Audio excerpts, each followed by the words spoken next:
Hey guys, welcome to Tutoji. आज हम अपना फिजिक्स का एक बहुत ही इंपॉर्टेंट चैप्टर पढ़ेंगे, लाइट, रिफ्लेक्शन एंड रिफ्रैक्शन।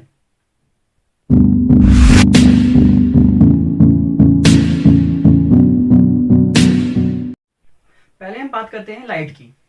तो लाइट होती क्या है? What actually light is? Light एक ऐसी फॉर्म ऑफ एनर्जी है जो हमें दिखाई नहीं देती, लेकिन जिसकी वजह से हम ऑब्जेक्ट्स को देख पाते हैं। So, light is an invisible form of energy which produces the sensation of sight. Light बनी किससे होती है? लाइट फोटॉन्स से बनी होती है।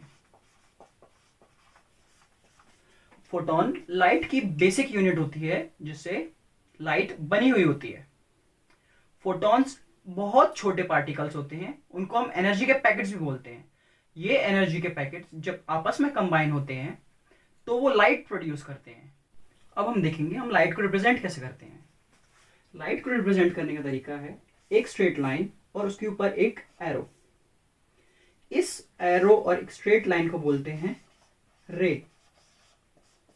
और अगर ऐसी रे या ऐसी लाइन ग्रुप में हो तो हम उसको बोलेंगे बीम। रे और beam. Now let's move towards reflection.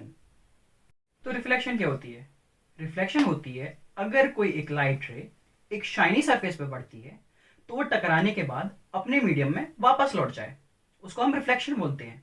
अब रिफ्लेक्शन को एक एग्जांपल की हेल्प से समझते हैं। जैसे कि ये एक कोई सरफेस है जो एक साइड से कोटेड है। कोटेड मतलब कि इस पे पेंट हो रखा है। पेंट सिल्वर या एल्यूमिनियम का।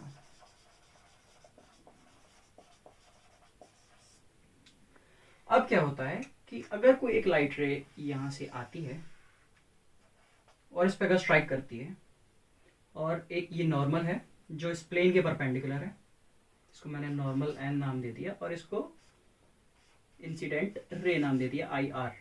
अगर ये वापस उस मीडियम में वापस लौट जाती है तो इस रे को बोलते हैं reflected ray, r r. So now let's talk about laws of reflection, जो हमने 8th क्लास में भी पढ़े होंगे, लेकिन हम उनको एक और बार दोबारा देख लेते हैं। तो पहला लॉ बोलता है angle of incidence is equals to angle of reflection. अब ये एंगल ऑफ इंसिडेंस और एंगल ऑफ रिफ्लेक्शन क्या होते हैं? ये आई एक इंसिडेंट रे, ये क्या नॉर्मल, ये हो गई reflected ray, I R and. अब क्या होता है? एंगल ऑफ इंसिडेंस होता है नॉर्मल और इंसिडेंट रे के बीच का एंगल, एंगल ऑफ इंसिडेंस होता है। और नॉर्मल और रिफ्लेक्टेड रे के जो बीच में एंगल बनता है उसे हम बोलते हैं एंगल ऑफ रिफ्लेक्शन। तो ये लॉ बोलता है कि ये जो एंगल ऑफ इंसिडेंस है और जो एंगल ऑफ रिफ्लेक्शन है वो दोनों इक्वल होते हैं आपस में।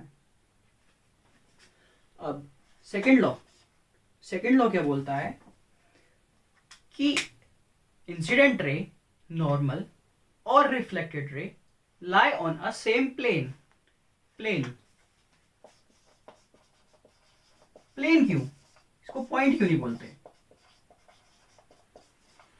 ये तो एक पॉइंट पाके मिल रहे हैं ना, तो हम इसको पॉइंट क्यों नहीं बोलते, प्लेन ही क्यों बोलते हैं?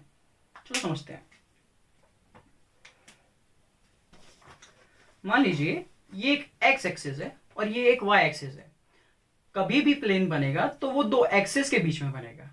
तो ये एक एक्स एक्सिस हो गई, एक ये वाई एक्सिस हो गई, और ये जो मैंने पेपर लगाया हुआ है ये एक प्लेन है, ये एक एक्स वाई प्लेन है।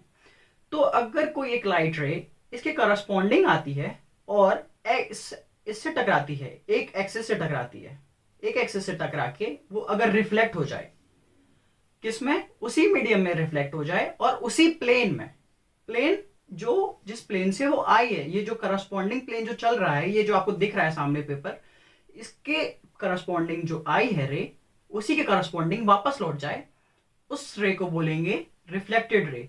तो हमारा यहां कॉन्सेप्ट प्लेन का खत्म होता है। इसीलिए हम बोलते हैं incident ray, reflected ray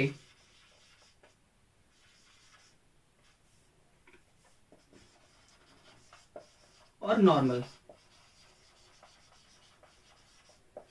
lie on a same plane.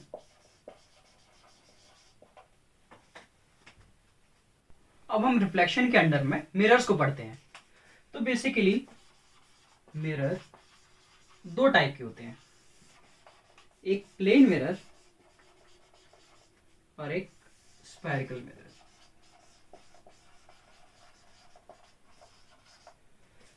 Plane mirror वो मिरर होते हैं जिसमें हम अपनी शक्ल रोज देखते हैं, और जो स्फेरिकल मिरर्स होते हैं वो बेसिकली दो पार्ट्स में डिवाइडेड है। एक होता है कॉनकेव मिरर और दूसरा होता है कॉन्वेक्स मिरर।